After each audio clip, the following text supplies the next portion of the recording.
There's a lot of old-time LinkedIners who don't really like this, but I think it is important because the world has changed, is this whole element of personal branding. It's not just about posting, business content. Business content is still the primary, but you've got to also show your personal brand, your personal side. You've got to show the kind of person that you are. When people go, oh yeah, it's only for B2B, or it's only for B2C, or it's actually H to H, it's human to human.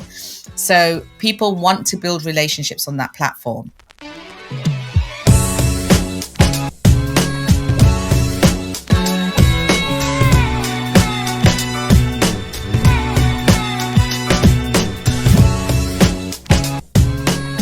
Here we are. Welcome back for another episode of the Ultimate Marketing Podcast with myself, Vish, and the absolutely formidable Sarah Cox. We have got a very special episode lined up for you today.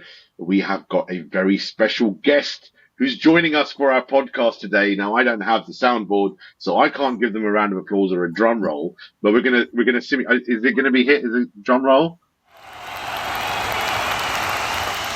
Perfect, and hopefully that's been recorded in the audio as well. But we've got a very special guest with us today who is none other than our very own Deenita Pattni. Give her a round of applause, everybody. Yay, awesome. thanks. So great to have you on our podcast, Dee. It's so weird, isn't it? Like you said, I didn't actually realize how weird it was going to sound when you didn't actually include me in the intro at the beginning, and just included Sarah. And I was like, hey, what about me? What about me? You're a special guest.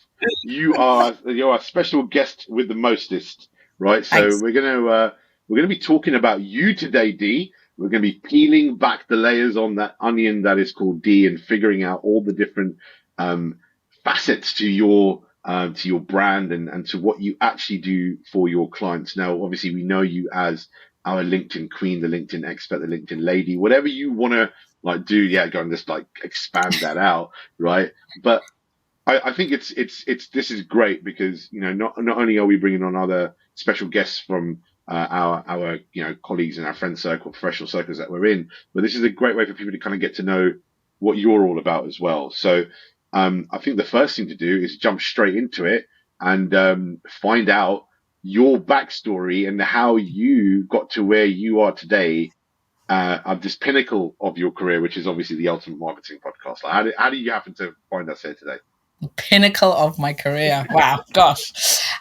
So yeah, as you say, so just I am very much today known as the LinkedIn Queen.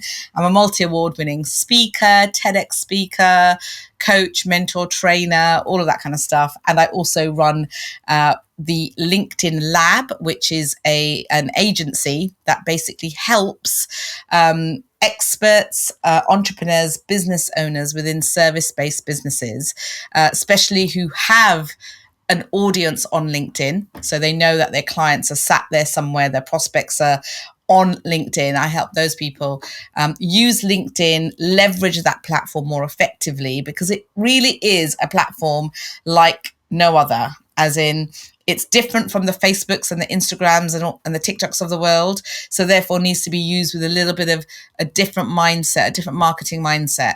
So I help them attract leads, opportunities, career opportunities. It depends what they're looking for. But that's what I do. And both through the agency, which is obviously done for you, but we also then have done with you, which includes training and workshops, etc. So that's what I do. I help people get leads from LinkedIn without sounding salesy and sleazy and spammy. Oh no, actually, no, they sound salesy. They just don't sound spammy and sleazy. That's me.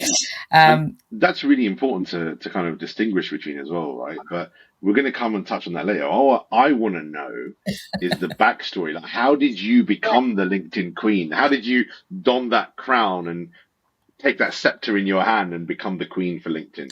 Yeah, it's interesting, isn't it? How you fall into things, isn't it? And we've talked about all three of us, like maybe, there's a lot of familiarity that creates a rapport and how people get together without them even knowing. So, it was really by accident. So I actually had I was a journalist in my early days. So I worked for magazines, newspapers. I did some radio out in Canada because I migrated to Canada, did some radio and TV out there.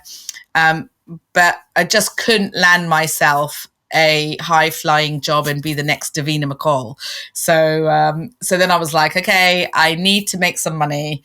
I came back into the UK because I actually just missed the UK. UK is my home, and I really missed I was born and bred in London as well. So Canada was a little bit too slow paced for me. So I moved back here, and 6 months later, after something like 200 rejection letters from different media outlets, I fell into recruitment, where I was then recruiting journalists for other companies. So I remember thinking then, oh, I'll do a little bit of, I'll just find myself a job through that. But I actually made so much money in recruitment that I couldn't leave the job for a low paid. I couldn't leave that industry for a low paid journalism job, which they were at the time. And then it obviously through my world of recruitment, when LinkedIn became a platform, which was around the 2006 mark, I think it was 2005, 2006, when it was launched.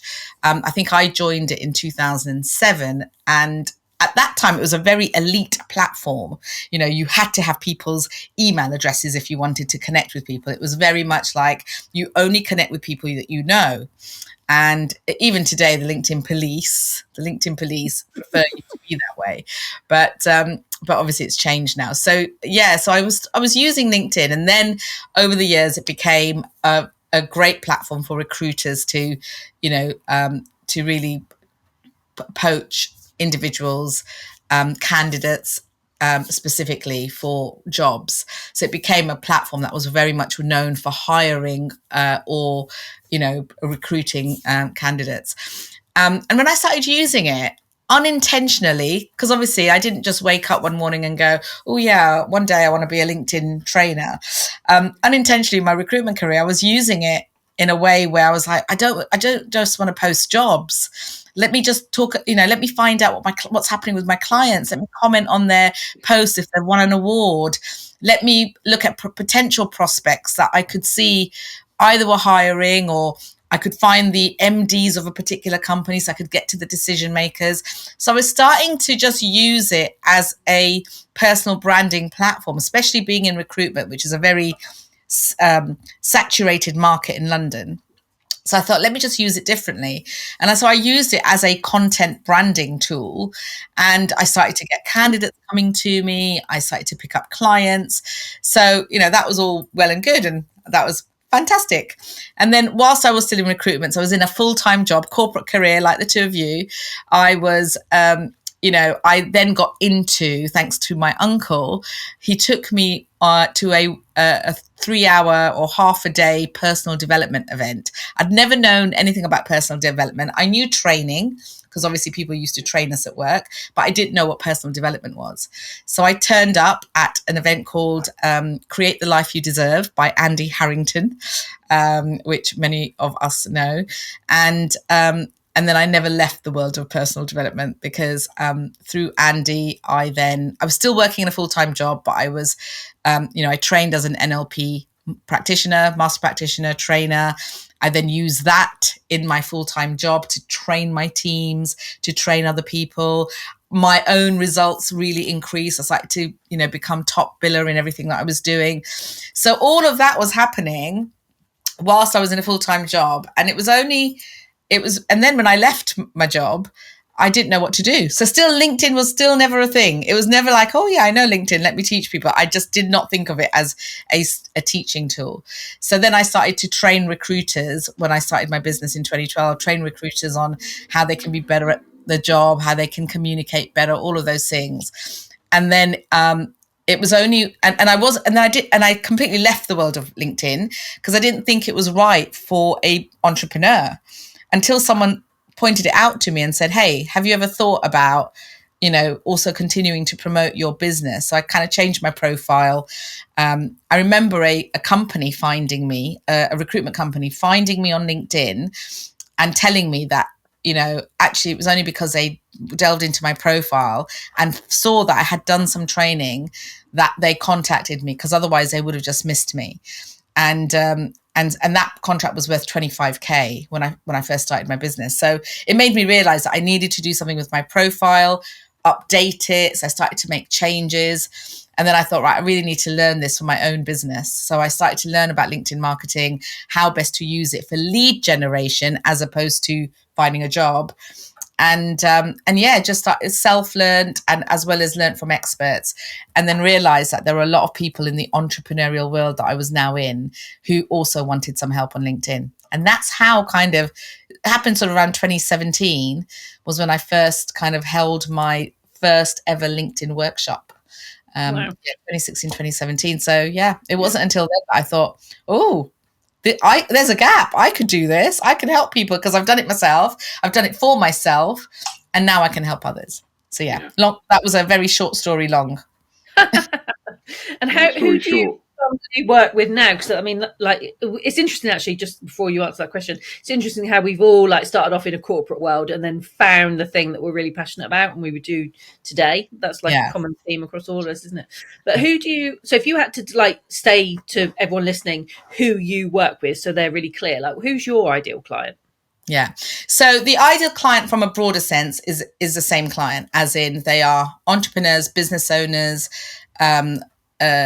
individuals who are looking to attract leads from LinkedIn, and they must be in a service-based business. But the business is split into two. So I have the agency, which is a LinkedIn done for you agency.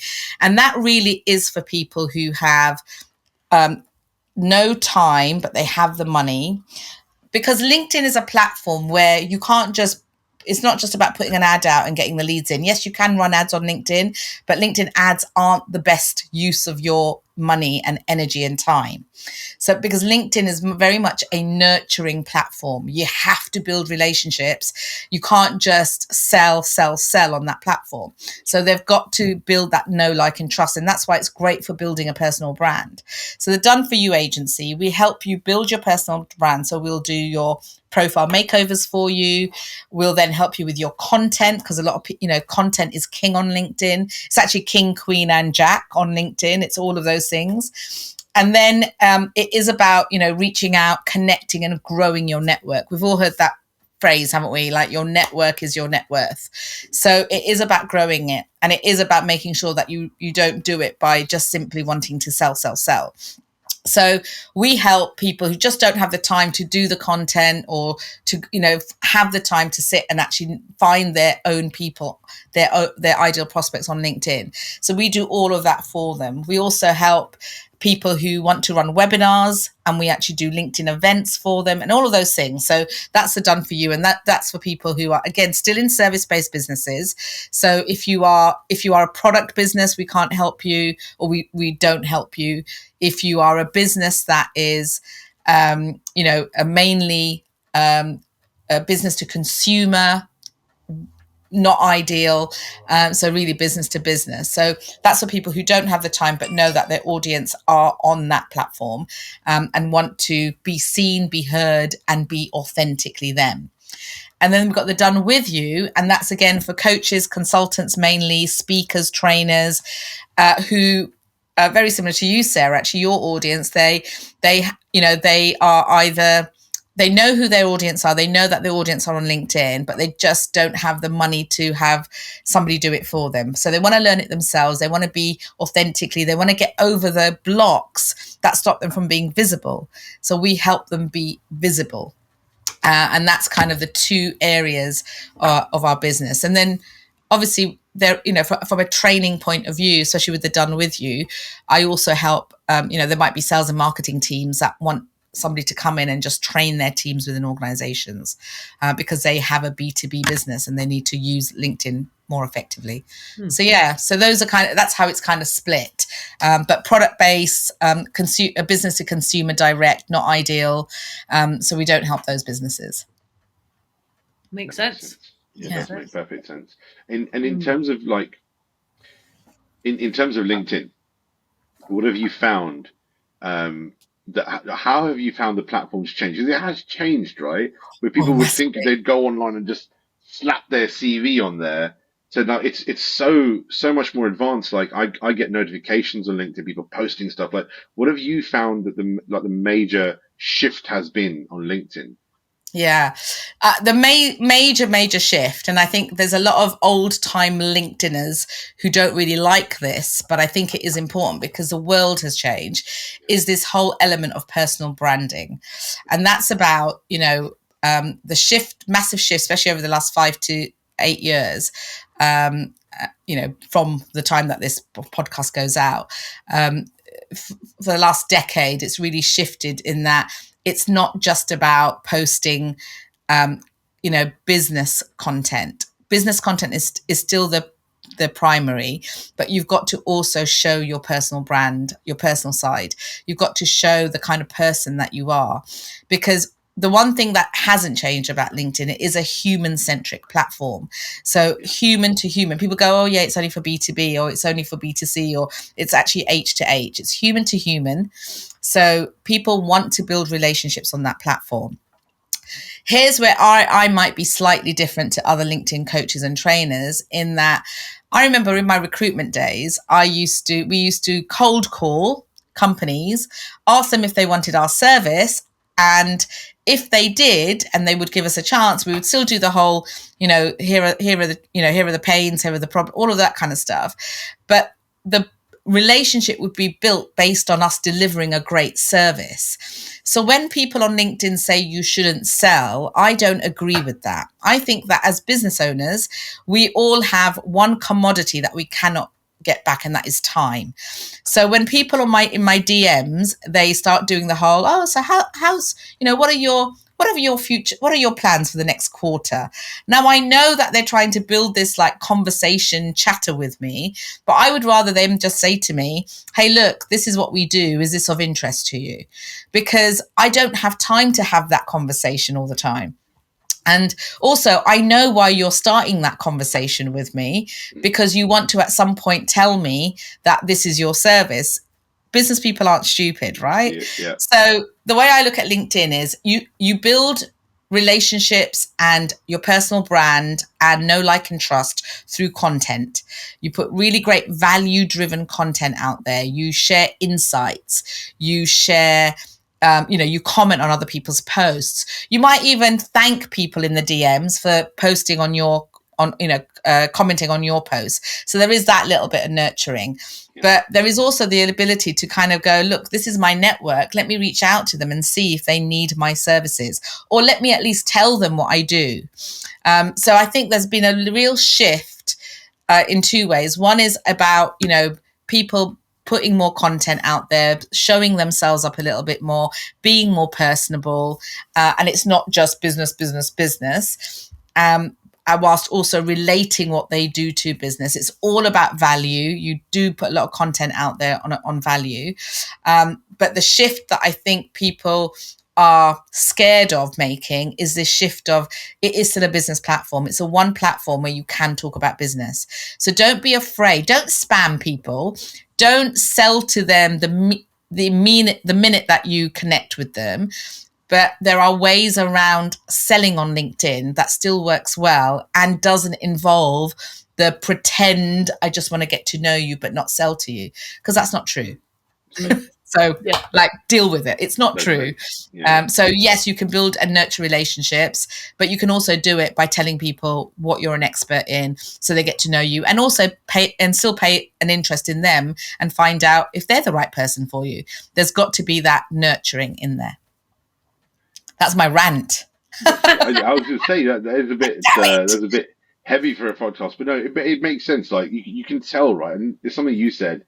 As a business owner, you know where that conversation's heading, right? Yeah. So, like, what is your top X number of things to do to make it genuine, and also to have your outreach, connection, whatever you want to call it, done in a way whereby, look, you're creating value, but you're also like, I will sell to you, and you just got to be okay with it, right? Like, what are your top X number of tips for that?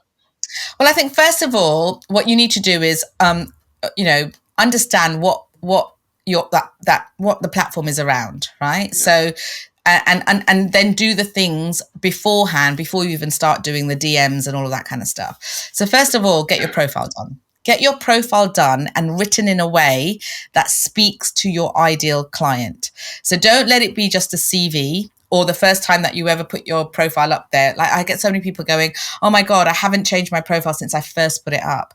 So your profile is the backbone, and this is your personal profile, not your company profile. Yeah. It's the backbone of your LinkedIn marketing. So you want to make sure that you put your profile and optimize it, keywords, tell people what you do.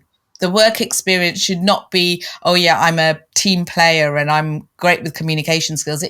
Talk about your services, get recommendations, great banner, background banner, massive marketable asset. So think of it as a landing page, which you two will be familiar with. It is your landing page. Your headline is a key piece of work. Like I change my head, and you've got to change your headline as your offers or opportunities arise. So I know that I've got 2 places or 3 places left on my LinkedIn workshop, the last one of this year, which is happening in September. I put a post, I changed my headline to reflect that, and I got a DM from somebody straight away. So, those are the kind of things that you need to be doing. So that's that. Content, be consistent. The great thing about LinkedIn is you don't have to post 10 times a day. You can post just once, and you can do 2 to 3 times a week, as long as you are consistent. You can even start with once a week if you want to, if you find it too strenuous. We have most of our clients will do it 3 times a week, and that's what we do for our clients. So, but even if you just wanted to do it once, but the great news is be consistent, and you only have to do it once. And there's algorithms that will, that we help our clients with in terms of what kind of content does well right now. Once you start doing that, people get to see you because you're more visible. And that's the key thing, because then the visibility then takes you into the DMs. Start connecting with people. Don't just wait for people to connect to you. Reach out to your ideal prospects. We talk a lot, don't we? The 3 of us do, about ideal client, ideal prospects. Use that search thing at the top, the search box, the search box at the top, so that you can then start searching for your right people, user filters, all of that kind of stuff. And when you search for them, obviously connect with them. You don't even have to send a long connection message. It can literally be, I'd love to connect. Make it short, simple, sweet. Because the statistics have shown there is no difference in the acceptance rate between a message and a non-message. So as long as you're connecting with the right people, because they'll come and have a look at your profile. So then they'll go, oh, this is the kind of person that I want to connect with. Then the second message really should be thanking them for connecting, and then potentially giving them something of value. And that could be not necessarily a lead magnet, but something that is just a document, a PDF, something that they can keep. They don't have to exchange an email address for it. And then it's about asking questions. So further messages can include, oh, how did you find that document? And then you can sort of start to talk a little bit about what you do. Hey, how did you find that document? A lot of our clients found that when they read that, this is what happened. And that's exactly what we help people do. So just let you know, tell me a little bit more about what you do. So it's doing those things, and then having a call to action of some sort to get on a call or have a meeting of some sort. That makes sense. You mentioned earlier about you've got a training coming up in September, and you've got 3 places. Can you just tell us a little bit more about that? Because there may well be people listening who would like to attend that. So it'd just be good to know who that's for and what you're covering on that event. So obviously, if you are listening to this and this date hasn't happened yet, then obviously, but if it's gone past this date, then you won't be available for it. So, but in that 2 day, the one that I'm doing in September is a 3-day training. It's my last 3-day ever. Wow. Because I'm stopping this particular 3-day training, and the 3-day training is an implementation training. You come in day 1, we do your profile, and you get feedback. We do it live. So it's not just, oh yeah, I'm going to learn everything. And that's the key thing about any kind of social media training, I think, is that you get all excited, don't you, when you come to a training and you learn all of the theory, and then you go away and life gets in the way. Yeah. So I specifically made my LinkedIn training an implementation one. So you come in, day 1 is just about your profile. Day 2, we then go into content and messaging and all of those kind of things, and promotion. And then day 3 is very much around understanding what all the different features are of LinkedIn. So whether that be hashtags, company page, LinkedIn events, all of those things. So you know how to use what and what's right for your business, etc. So you walk away with a full-fledged marketing strategy. Obviously, if you are listening to this after September, because the date for that is September 20th to the 22nd. But if you are listening to this podcast after that date, because obviously we don't know when our podcasts are going to go out, then you want to ensure that from next year onwards, or from at the end of this year onwards, it will be a 2-day training. So the profile training will be separate, and then the 2-day training will just be about the marketing. So that's how it's going to change. Excellent. Well, let's hope some people listening go, yes, I really need that. Because it's fundamental, isn't it? Like, I think people underestimate how important the profile is. They'll just put something up there to get their LinkedIn profile done. But actually, it's your marketing space, isn't it? It's like, it's an opportunity to market yourself and really talk to who you want to help and how you help them. Yeah, so I think that's a big... Yeah, and that's the biggest mistake, Sarah. Like, that is one of the biggest mistakes that they make, is just not looking at their profile as a marketable asset. And also, it goes back to the time thing. So one of my really good clients, Ray Howlett, he's done the training with me as well a couple of years back, and more recently he just came to me and he's like, he's doing one of my LinkedIn event things as well, but he came to me and he's like, can you just do my profile for me? I don't have the time. He's a health and safety consultant, so if you're listening to this and you need a health and safety consultant to come into your company, go and contact Ray Howlett. He's amazing. But Ray was just, I did his profile. We got it done within literally a week, and sent him all of the information, did his banner, did his headline, did his about section, his work experience, everything. So it looked marketable. It looked like a landing page, and it spoke to the right people, the keywords, all of those things. So he comes up on more searches. We changed the banner at the back as well. And he literally came back and he was like, oh my gosh, he goes, first of all, that would have taken me ages to do. And he goes, it sums me up perfectly. It sums what I'm all about and how I want to serve my clients. So that profile, because it's the first place they'll look. Even people, if you're connecting with people, they'll go and check your profile out. If it's well optimized, when people search for you off of LinkedIn, i.e. on Google, it'll be your LinkedIn profile that comes up first. So, and I think this happened to you recently, didn't it, Sarah, where like somebody was searching and they found you because of your LinkedIn profile. Absolutely. That's a brilliant story. Like, somebody was Google searching for someone to help them with email marketing, and my LinkedIn profile came up in the Google search. So she went onto my LinkedIn profile and read about me and then contacted me and booked in a call. Yeah. So, and that's the power. Because LinkedIn and Google are like in a marriage together. so it just works, because the SEO element on LinkedIn is just phenomenal. So it's a platform that people underestimate and underuse, and they don't realize just how powerful it can be. So yeah, it's I love the platform. Yeah, as you can tell. We can tell you're super passionate about it, which is amazing. Like, Yeah. I love Ray, but sorry, Vish. I jumped in there, Sarah. No, I'm sorry to cut you off. I totally get it. Like, and that's something I was going to say. I was just coming to saying, like LinkedIn's got a high domain authority with Google, so that obviously they favor those links. I mean, what else can you do? Like, does it? It's not just about having links. You also spoke about content, right? And I think one of the things that I've seen with LinkedIn over the last couple of years, having proximity to you, Dee, is because I've been exposed to all the latest trends with it, right?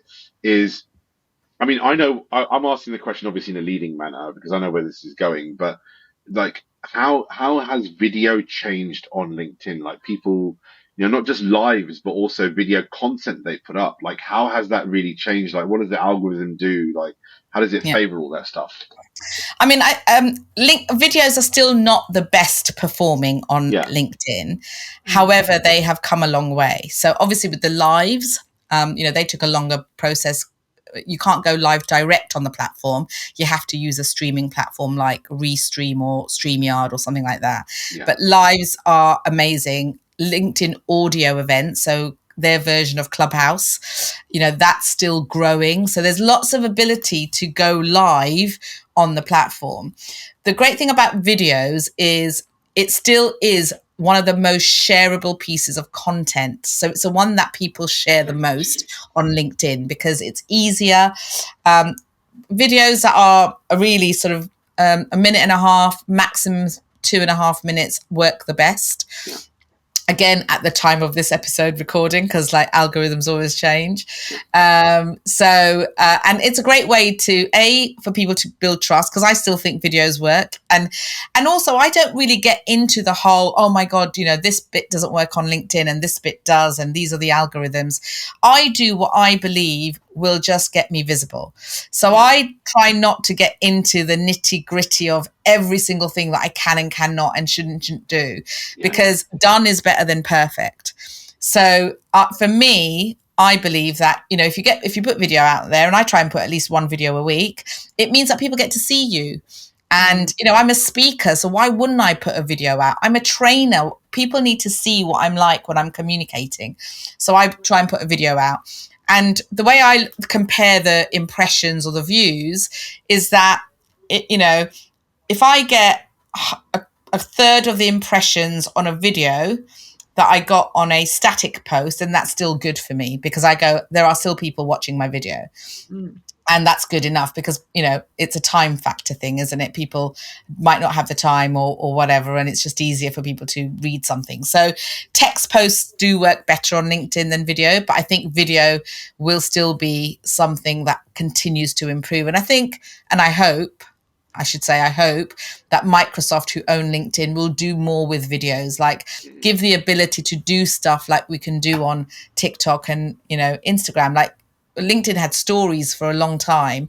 So many of us who are massive LinkedIn fans were very upset when stories was taken away, because it was just another way to get quick content out there. 24 hours ahead, all of that same concept, 1 minute videos, etc. But it was just a really nice way for more creative people to do videos. So there's definitely more videos, and you'll see that. There's definite lives are, sometimes you'll see lots of people doing lives and you'll see a big downturn. The things that work really well on LinkedIn tend to be carousel posts, which are AKA PDF documents where you have different place cards, and they work really well.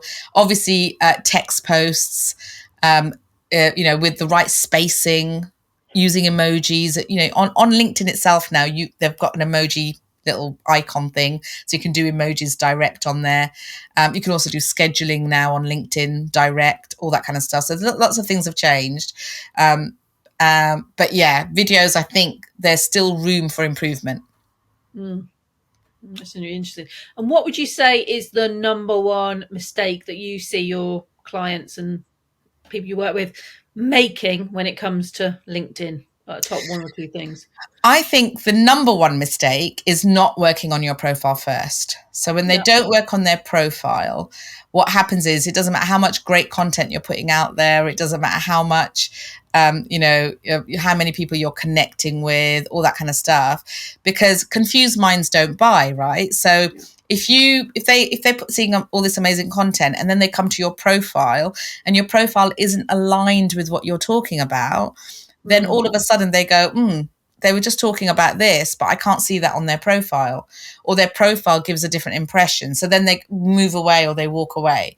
So that's the first major thing, is really get your profile done first, and just understand some of the settings on your profile. Like, it might be the most smallest things, going into your privacy and settings and turning your profile into public, clicking on the public thing so that your photograph can be seen with people who you're not connected with. Doing things like making sure your profile is an open profile, which means that even people who aren't on the paid version, they can message you on LinkedIn.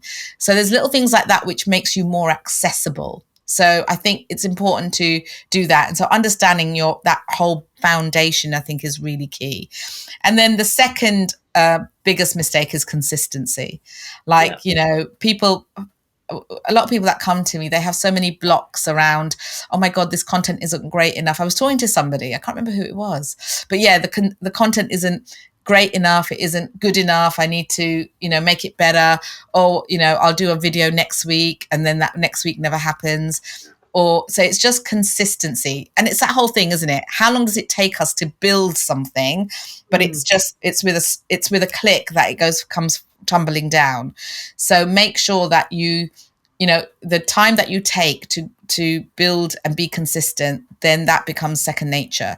Because otherwise, if you're consistent for a few weeks and then suddenly you go away for 2 weeks or 3 weeks and don't do anything, you're having to start from scratch again.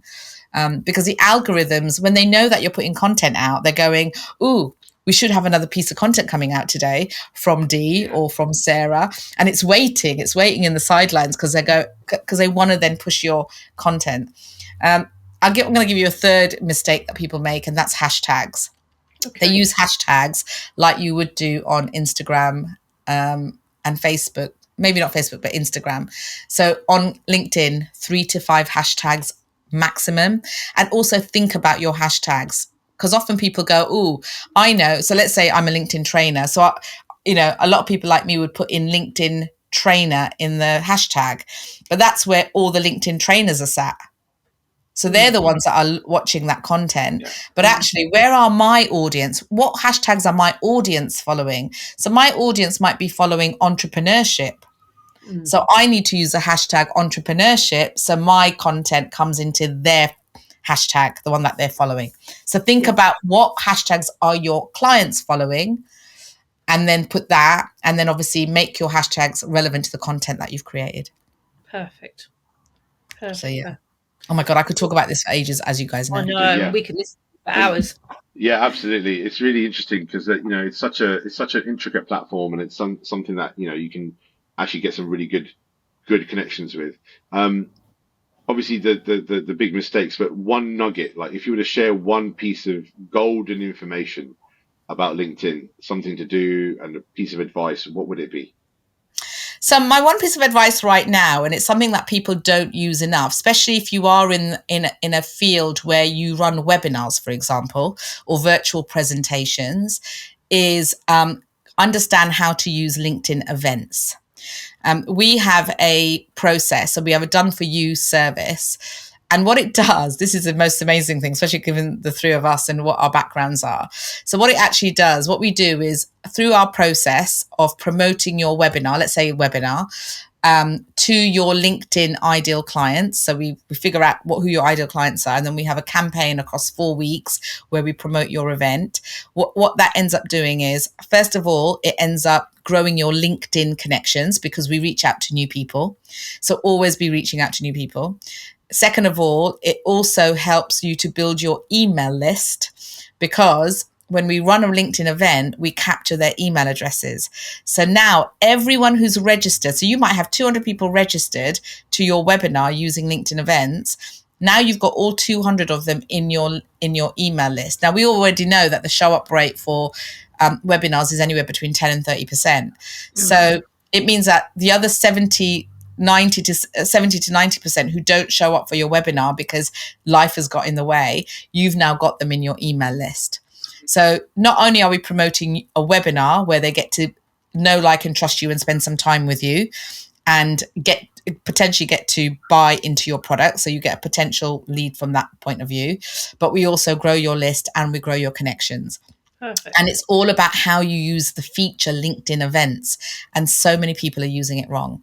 So my golden nugget is, or they're not using it at all. So my golden nugget is understand how to use LinkedIn events, because that could be a game changer, especially with webinars, because there is so much power in webinars and that isn't going anywhere. People will always have time to attend a webinar. So yeah, that's my golden nugget. And only because that's something that we, in our agency, we've seen not only massively grow, but also get results faster. Excellent. That is awesome. Thank you for sharing all that information. Do you have any final questions? I've got one more nugget to share, actually. And the other thing is, just remember, remember that LinkedIn is a long-term game. Yeah. Like, it's not the same as Facebook ads or any kind of paid ads. It's a long-term game. So don't expect instant results all the time, because that's not true. So yeah, so look, it is a long-term game, right? Like with Facebook ads, with any kind of paid ads, you get instant results. With LinkedIn, it is a long-term game, so it needs long-term investment thinking from a marketing point of view. So remember that as long as you're consistent and you do the right things, it's about building relationships. There's so many people out there who go, "Oh yeah, you're going to get 5 leads in 5 days." Yeah, you might do, but you might not. And you might not get 5 leads in 5 days every 5 days. You might not get 10 leads every month. It is very much around consistency. So it is a long-term game. So when you're investing in LinkedIn, just remember that it will work because they are highly qualified leads on that platform. So because they're highly qualified leads, it means that, yes, it might take a bit longer for them to come to you, but they'll be good leads. So yeah. Anyway, I'll shut up now. Thank you so much. There's loads of nuggets coming through, loads of share boxes coming out. So thank you so much for sharing all that amazingness about LinkedIn. I certainly learned a lot, and I've been around you for quite a while, and I'm pretty sure Sarah, you agree as well. Like some great points being discussed there, and it's great to learn so much about you. We should have asked more questions around the journo side of what you used to do and TV, etc. But that's maybe another story for another episode. Like we'd have a fun one about that. But listen, thank you so much for joining us on this episode. Remember to like, share, subscribe. We are on all the major platforms, Apple, Spotify, Stitcher, as well as all the other podcast platforms out there as well. And most importantly, YouTube, where you can get to see not just a podcast, you also get to see us interact. We're not in the same studio. We are in our offices and etc., etc. But it's still just as much fun to be here on the Ultimate Marketing Podcast. So thank you very much to my co-host, Sarah, and to our very special guest for today, Deenita Pattni, who we'd love to have back. Would you like to come back and maybe do another episode with us? Yeah, that would be awesome. Oh, yeah. Why don't I just come on every episode? How about that? That would be even better. That would be even better. So thanks so much for listening. And remember, like, share, subscribe, and share it with somebody who you think could benefit from having that knowledge in their lives. I've been Vish. We've had Sarah and Dee. This has been the Ultimate Marketing Podcast. See you on the next episode.